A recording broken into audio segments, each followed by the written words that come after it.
Thanksgiving has always been a weird affair in my family. Not warm, not cozy, more like a networking event for people who happen to be related. I'm Caleb, 32 years old, no spouse, no kids, no mortgage, and apparently that makes me the odd one out. Every year, I drive an hour and a half to my Uncle Ron's house in a cul-de-sac suburb that smells like freshly sprayed lawns and generational wealth. And every year, I sit at a table full of people who act like I'm a quirky side character in the family movie of their lives.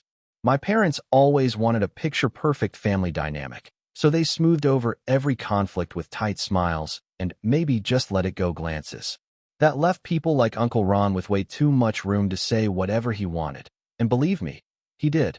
He's the kind of guy who brags about refinancing his house at the perfect time like it's a stock tip.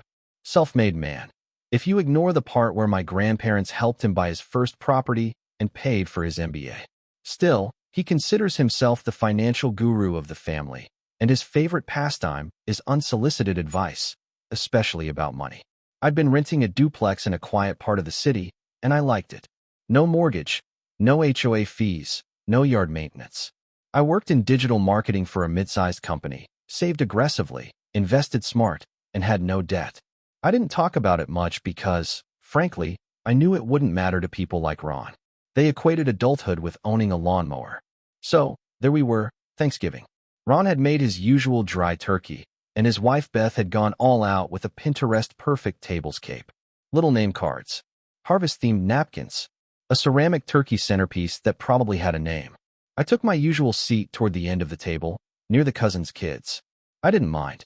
It meant I got first dibs on dessert when the kids wandered off early. Dinner had just hit that lull, post-serving, pre-pie, when conversations started branching out. That's when it happened. So, Caleb, Uncle Ron boomed from across the table, swirling his wine like a smug wizard. Still throwing money away renting that place of yours. The table chuckled, not because it was funny, but because that's what they always did when Ron spoke like that. Nervous, automatic laughter. Like a social survival reflex. I could feel my shoulders tighten, but I smiled. Polite. Dismissive. I gave a soft shrug. It works for me. But that wasn't enough. It never was. I mean, you're 32. He continued, slicing into his turkey with a flourish like he was carving truth itself into the meat. You gotta build equity sometime. Otherwise, you're just lining someone else's pockets, you know. I nodded slowly, trying to decide whether to let it slide or clap back. But then I saw the way my cousin Marissa, Ron's daughter, looked at me, almost apologetic. She worked in accounting. She knew better, but she wasn't going to say anything. Nobody ever did. That's when I realized, screw it. This wasn't advice. It was theater, and he needed an audience. But this time, I wouldn't let him be the only one holding the mic. So I tilted my head, keeping my voice calm. Ron, out of curiosity, how much are you paying your landlord each month? He blinked. Landlord. Yeah, I said, setting down my fork. The bank. You still have that mortgage on this place, right? The room went still. Not silent, just quieter. My mom gave me that look she gives when I bring up politics. But I kept going. I mean, if you've been paying for, 15 years now? Must be almost done, right? Or did you refinance again? He looked stunned. Not angry. Not yet. Just stunned, like someone had spoken Latin at the dinner table. Well, we refinanced last year, actually. Got a great rate. Right? So you reset the clock. How much interest are you paying on that loan now, over 30 years? Have you ever added it up? How much of this house do you actually own? There it was. The silence. Beth's hand hovered over the gravy dish like she'd forgotten what it was. My dad cleared his throat, twice. My cousin Dan looked like he wanted to crawl under the table. Ron's face turned a shade darker. He opened his mouth, closed it, then forced a laugh. Come on, it's not the same. At least I'll have something to show for it at the end. Maybe, I said with a shrug. Assuming the housing market keeps climbing. And the foundation holds. And the roof doesn't need replacing again. But sure, equity. I hadn't raised my voice. I hadn't cursed. But you'd think I flipped the table from the way people reacted. Aunt Beth finally muttered. All right, let's not get into this right now. Someone coughed.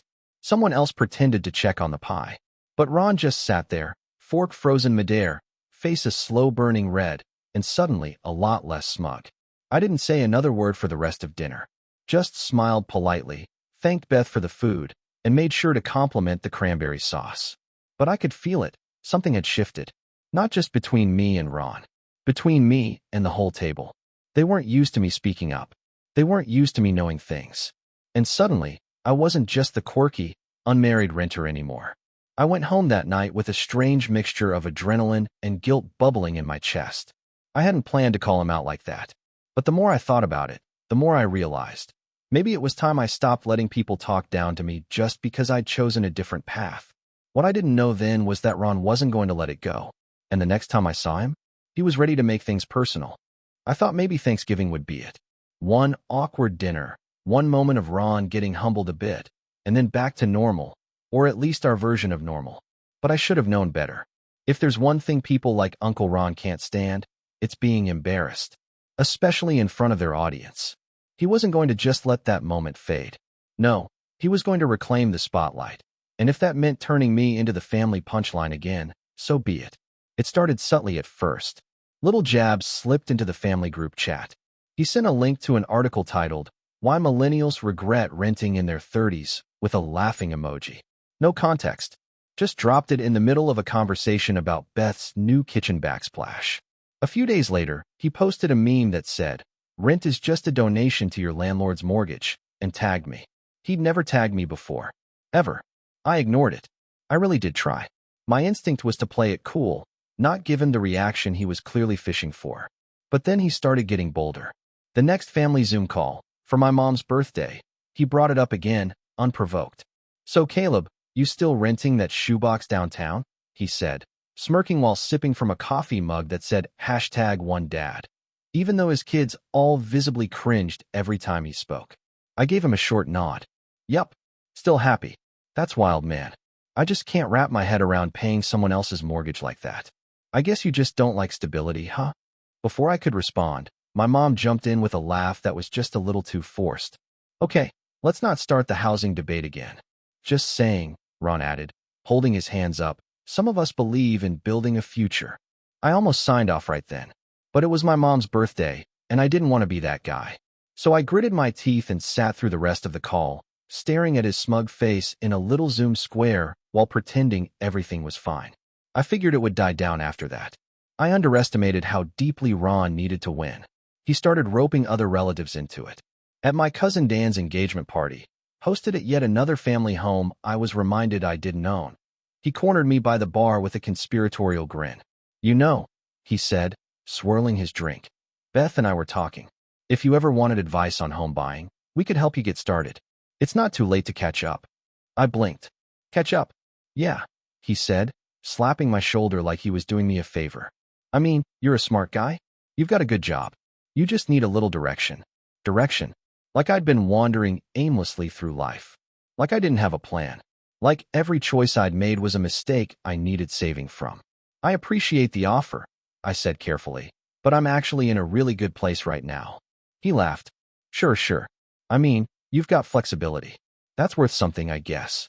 That, I guess, stuck with me the rest of the night. Things escalated from there. Every family function became a minefield. He'd bring up housing costs, throw around his property value like it was a trophy. He even once pulled up Zillow at a barbecue just to show me how much equity he'd gained since his last appraisal. Like I cared. Like that was the measure of a man. Then came the 4th of July cookout. That day, that's when things shifted from petty to cruel. It was hot, even for July. The kind of day where the air sticks to your skin and your clothes feel like they're clinging just to spite you.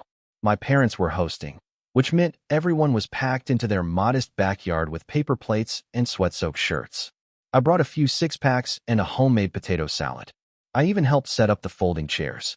Ron showed up late, as usual, wearing his aviator sunglasses like he was still 25 and pulling up in his leased SUV like it was a Rolls-Royce.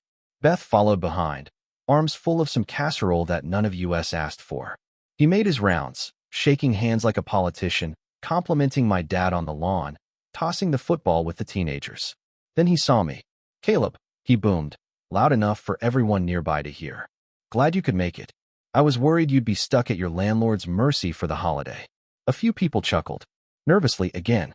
I gave a tight smile. "Yeah, well, luckily he let me off the leash for the day." He laughed like I was playing along, but I wasn't. And he knew it.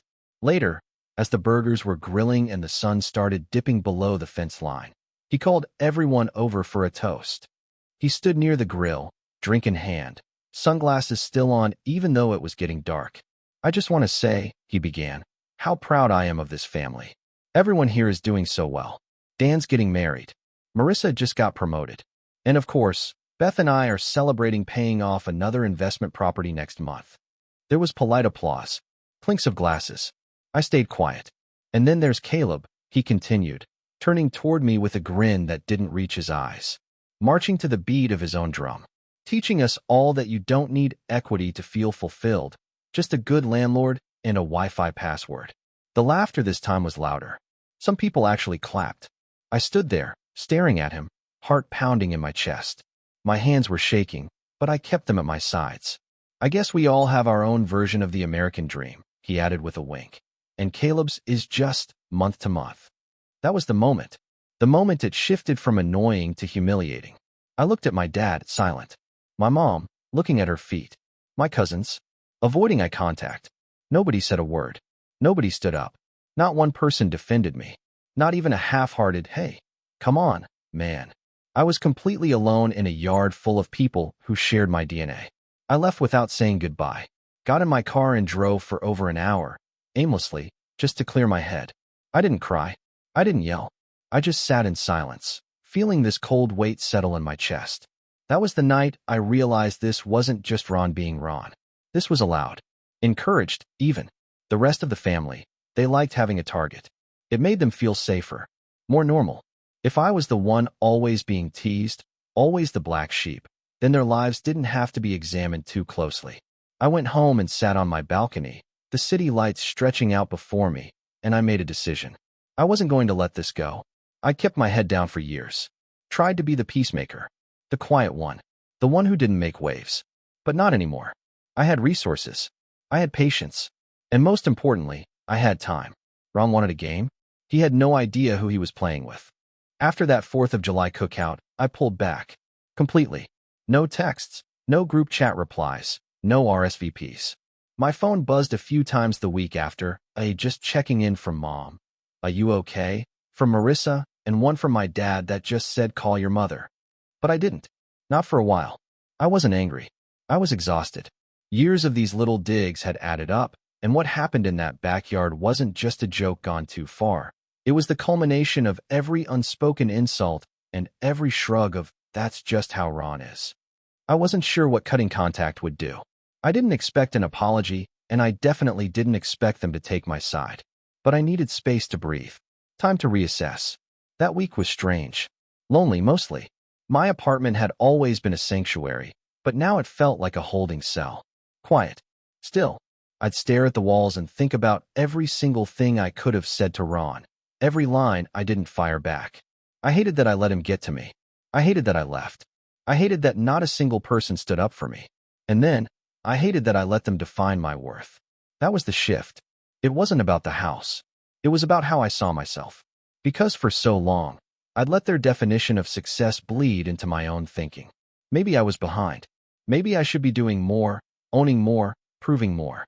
But the more I sat with that thought, the more I realized I wasn't unhappy. I liked my job. I liked my city.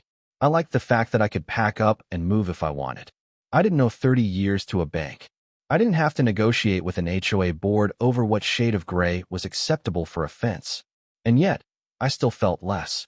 So I decided to stop letting them measure me by their ruler. The rebuilding started small.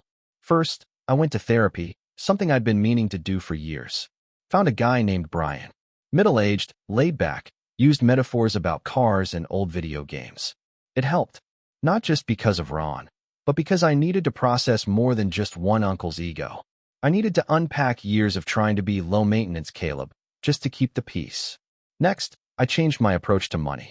Not because of anything Ron said, but because I realized I did have financial goals. I just hadn't named them.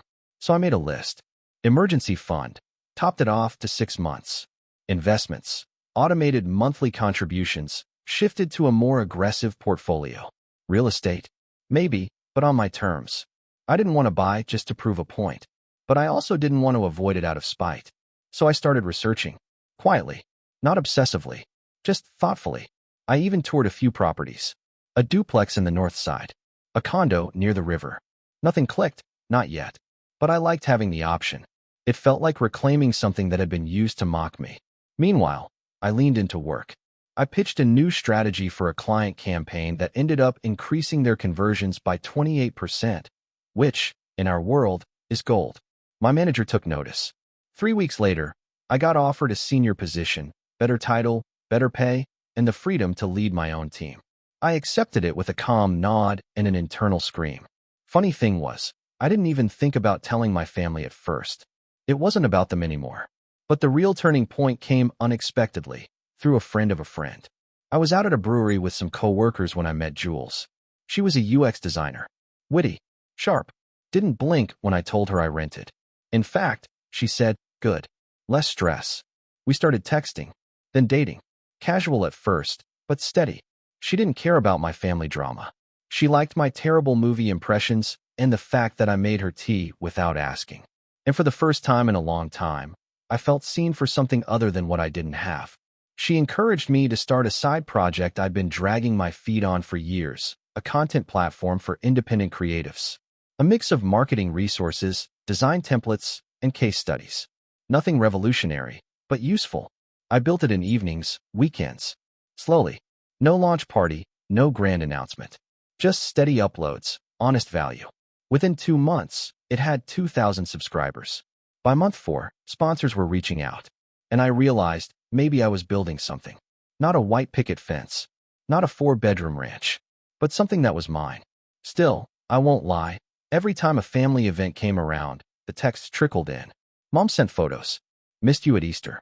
My cousin Sam tried calling once, but I let it go to voicemail. Ron never reached out directly, but he didn't need to. He lived rent-free in their narratives. Whenever they said, you should come around more, what they really meant was, just let it go, so we can pretend it didn't happen. But I couldn't. Not yet. I needed to be ready, not for confrontation, but for clarity.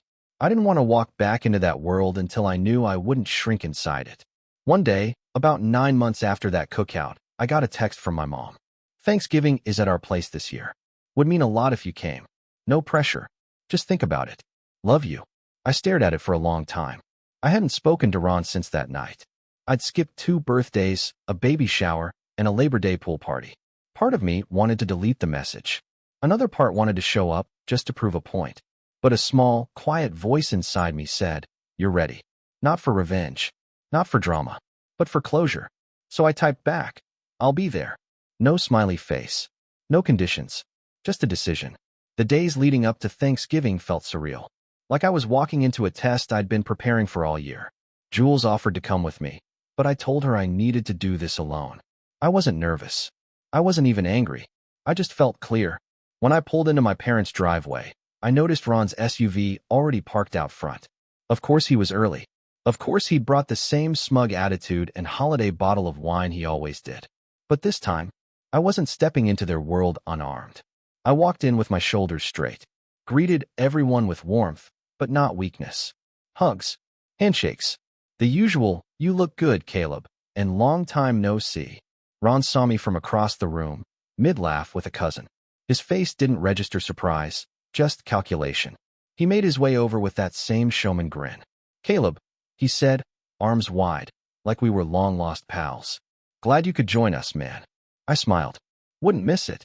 You still living in that little place downtown? I tilted my head. Still renting, yeah? Makes more financial sense for my goals right now. He raised an eyebrow. Well, if you ever want to talk about how to build real assets. I didn't let him finish. I leaned in, casual, calm. Funny you mention that. I'm launching my second income stream this month. First one paid off my student loans and gave me enough runway to maybe buy 2 houses. But I'm waiting for the right one. Not in a rush. I like to build smart, not fast. The smile on his face wavered.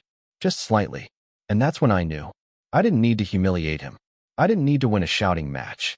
Because I already had something he didn't. Peace. But I also knew. He wasn't done. Because people like Ron, they can't stand not having the last word. And I could already see the wheels turning behind his eyes. He had something planned. And this time, it wasn't just a comment. It was a setup. Thanksgiving that year was a masterclass in fake smiles and cautious glances. Everyone was a little too polite, a little too upbeat. Even the food had an unnatural calm to it, like it knew not to stir the pot.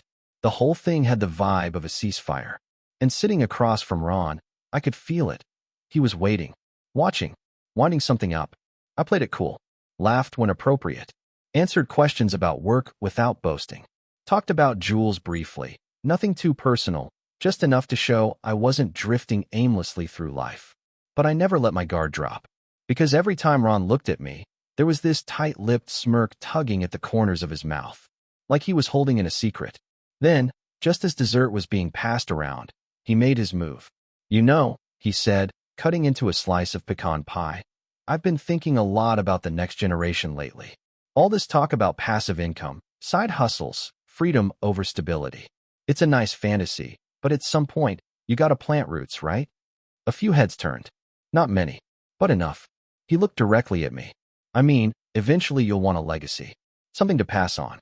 Renting doesn't leave much behind, does it?" It wasn't a question. It was a line from a script he'd been rehearsing. I didn't respond. Just sipped my coffee and let the silence thicken. And that's when he dropped it. "I actually brought something," he added, patting the leather folio on the chair beside him. "I've been working on a little guide for the family. Some basic principles of smart investing, home equity, market timing. Nothing complicated, just the stuff I've learned over the years." He pulled out a stack of glossy, stapled booklets. Seriously, he made pamphlets, labeled The Path to Real Wealth, a family primer. It had his name on the front. I scanned the table. My mom looked embarrassed. My dad looked like he wanted to disappear into his wine glass. A few cousins chuckled nervously. Ron handed a copy to each person, including me. I flipped it open. Charts, quotes, a grainy photo of him standing in front of a sold sign. It was real estate cult energy wrapped in Times New Roman. And then, page 7. There it was. A section titled, "Why Renting is Financially Reckless, a Case Study." I skimmed it. My name wasn't mentioned, but it didn't have to be. It was about a mid-30s male professional with no mortgage, no equity, and a lifestyle centered around flexibility and minimal responsibility. It was a hit piece, disguised as advice. I closed the booklet and placed it neatly on the table in front of me. Then I smiled. Not a sarcastic smile, not a forced one, a real one, because that's when I knew something he didn't. He'd overplayed. This wasn't just a jab anymore. It was a coordinated move. He'd put time, money, and ego into producing something that was clearly about me, which meant, if I responded, I wouldn't be starting drama. I'd be defending myself. And if there's one thing I'd learned in the last year, silence is not always maturity. Sometimes, silence is just permission. So I nodded, stood up calmly, and said, "Hey, Mom, is it okay if I say a few words?" She blinked. Sure, sweetheart." I turned to the table. I wasn't going to say anything today. I really wasn't. But since we're doing family presentations now, a few people laughed. Ron didn't. "I actually brought something too," I said. That part wasn't true, but I didn't need to bring it there. I had it ready to go. I pulled out my phone, opened the site I'd built for my content platform, and cast it to the living room TV, which was still on and visible from the dining room. Everyone turned to look. "This," I said, "is the business I started 9 months ago. It's a resource hub for independent creators, freelancers, and small business owners who want to grow without corporate gatekeepers." I clicked through the site, showed the analytics dashboard, traffic growth, subscriber base, ad revenue estimates, testimonials. First month, it made $30. Last month, $9,000. Passive income, diversified streams, all without a mortgage. The room was quiet. Then I went in for the real blow.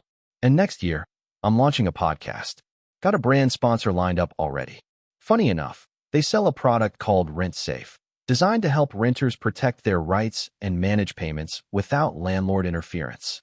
I turned to Ron, still smiling. "Maybe I'll send you a copy of my guide when it's ready." He didn't say anything, just adjusted his shirt collar and gave a tight chuckle. "Impressive," he finally muttered. "But everyone's got their path."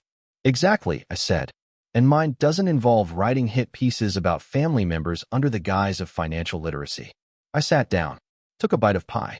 Nobody clapped. Nobody had to. The silence was enough. But here's the thing. That moment, that wasn't the revenge. That was just the setup. Because as satisfying as it felt to reclaim the narrative, I knew Ron wouldn't let that be the end. He'd stew. He'd spin it. He'd call it disrespectful or immature. He'd try to twist it into another example of me being unstable, defensive, threatened by success. And that's when I realized I needed to be smarter. I needed to be strategic. Because Ron was playing a long game. And now? So was I? After Thanksgiving, I called Jules and told her everything. She didn't laugh. She didn't even flinch. She just said, "What's your next move?" I told her I didn't know yet. But that was a lie. I didn't know. Because over the last few months, something else had happened. Something I hadn't told anyone. One of my clients, a real estate firm based out of Denver, had hired me to overhaul their brand strategy and digital presence. In doing so, I'd learned a lot. About the housing market. About how real estate worked behind the scenes. About how certain investors operated. And I'd stumbled across a local portfolio of properties held under an LLC. An LLC that, after a little digging, turned out to be connected to Ron. It wasn't public knowledge. It wasn't illegal. But it wasn't exactly the pristine empire he liked to portray. Turns out, a few of his rental units were in disrepair. One had a code violation. Another had a lawsuit pending over a disputed lease. It was all available if you knew where to look. I hadn't done anything with the information yet. But I kept notes, screenshots, PDFs, dates, receipts. And slowly, carefully, I started putting together a picture of who Ron really was behind the monologue. It wasn't about exposure. It wasn't about shame. It was about leverage. Because if Ron wanted to keep treating family like a stage and me like a prop, I needed to be ready for the moment he tried to take it too far. And believe me, that moment was coming. By the time the next family gathering rolled around, Easter, hosted at Ron's house again, I was ready. Not in the aggressive, gloves-off way Ron would expect, but in the patient, strategic way he'd never see coming. The last 6 months had been quiet on the surface. He hadn't contacted me, and I hadn't contacted him. But he'd gotten wind of my business through the family grapevine, and according to Marissa, he wasn't thrilled. She'd mentioned over brunch that he'd called my site a flash-in-the-pan internet hustle and muttered something about these digital nomads thinking they're above the real world. It didn't bother me. Not anymore. I'd stopped needing validation from people who confused property deeds with personal growth. But I also hadn't forgotten. Or forgiven. Because beneath all Ron's condescension and performative alpha behavior, there was something fragile, insecure, the kind of man who needed to feel above others to feel stable. I wasn't interested in tearing him down, but I was interested in making sure he never used me as his public punching bag again. So I spent the weeks leading up to Easter preparing. Quietly. Intentionally. I'd taken everything I'd collected about Ron's real estate dealings, the LLCs, the court filings, the housing violations, and compiled it into a tidy PDF. The document was professionally formatted, clear, sourced, and footnoted. No wild accusations, no dramatic headlines, just facts. A clear, objective outline of a man who claimed to be a real estate genius, but operated like a slumlord in 3 different zip codes. I didn't print it. I didn't post it online. I submitted it, anonymously, to 3 places. The County Housing Authority, citing multiple tenant complaints that had been ignored. A local investigative journalist, who ran a weekly column on property abuse and landlord misconduct. A real estate investor forum where Ron frequently bragged about his passive income strategy under a username that was, hilariously, just his initials and birth year. Then I waited. I didn't attend Easter. I told my mom I had a conflict and promised to call her the next day. I knew better than to walk into the blast zone. Because the fallout was coming. And it came faster than I expected. 4 days later, the local news website ran a piece titled, "Behind the Suburban Facade, the Landlords Neglecting Their Tenants." Ron wasn't the headline, but he was in the second paragraph. Name, company, citations, complaints. One tenant had spoken on record about a leaking ceiling that had been fixed with duct tape and a tarp. Another mentioned threats of eviction after asking for working heat. The article didn't outright accuse him of illegal activity, but it raised enough eyebrows, enough doubt. The family group chat exploded. Aunt Beth was the first to message. "Can someone explain what's happening? Why is Ron in the news?" Marissa sent a link. Silence followed. Then came Ron's first message in hours. "Don't believe everything you read. Hit piece journalism. Already talking to my lawyer." But the damage had been done.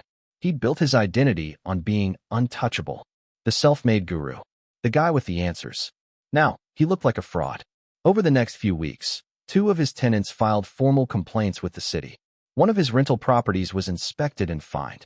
A real estate podcast he'd been invited to speak on quietly removed his episode. And on the investor forum, someone posted a thread comparing Ron's online advice to the violations listed in the article. The comments were brutal. I didn't gloat. I didn't so much as forward the article to anyone. But the next time Marissa and I met for coffee, she leaned across the table and whispered, "That wasn't just karma, was it?" I smiled. "Karma's lazy. That was accountability." She blinked, then laughed. "You're terrifying now. Just prepared." Ron didn't speak to me for 3 months. Not a word. Not an email. Not a passive-aggressive meme. The silence was glorious. And then, out of nowhere, he called. It was a Tuesday morning. I let it go to voicemail. He called again. I picked up. "Caleb," he said, voice stiff. "I want to talk." "About?" He hesitated. "About what's happened." I leaned back in my chair. "Sure. Talk. I just want to clear the air," he said. "Look, I may have said some things over the years. Maybe I pushed too hard. I'm old school. I believe in structure. Property. That kind of thing. You know how I am." "Yeah," I said, "I do. I didn't mean to make you feel like less." "But you did." Silence. Then, quietly, "I know." I waited. Let the moment sit. "I guess I didn't realize how far it had gone," he continued. "I thought we were just ribbing each other. But you were never really laughing, were you?" "No." He sighed. "Well, I hope things are going well for you." "They are. I mean that. And I hope maybe we can reset. Start fresh." I considered that. Because I wasn't interested in revenge just for the thrill. I didn't need him humiliated, broken, ruined. I just wanted him to stop. To stop using me as a stepping stool. To stop treating me like a failed version of himself. To stop pretending like his way was the only way. So I said, "I'm open to that. But on one condition." "What's that?" "No more advice. No more pamphlets. No more passive-aggressive comments about equity or renting or adulthood.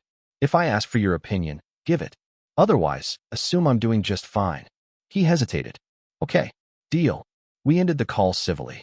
Not warmly, but peacefully. And that was enough. The next family event I attended was 4th of July. Full circle. Ron was there, quieter. Not sullen, just subdued. More polite. He asked about my business, but didn't press. He didn't bring pamphlets. Didn't raise his voice. When I told a story, he let me finish it. It was the smallest thing, but it felt like everything. Later that night, as the fireworks lit up the sky and cousins chased sparklers through the yard, my dad came over and sat beside me. "You handled it well," he said softly. "Better than I would have." I looked at him. "Handled what?" He smiled. "Exactly." We watched the sparks in silence. And I realized, this wasn't about winning. It was about no longer needing to fight. Ron had finally stopped looking down on me. Because I'd stopped letting him. And in that peace, I found something I hadn't felt in years. Freedom. Not from a mortgage. Not from family expectations. But from the version of myself that used to shrink in the face of people like him. That version was gone. And all that remained was this. I didn't need to own a house to own the room. I'd built something stronger than equity. I'd built a life I didn't need to justify.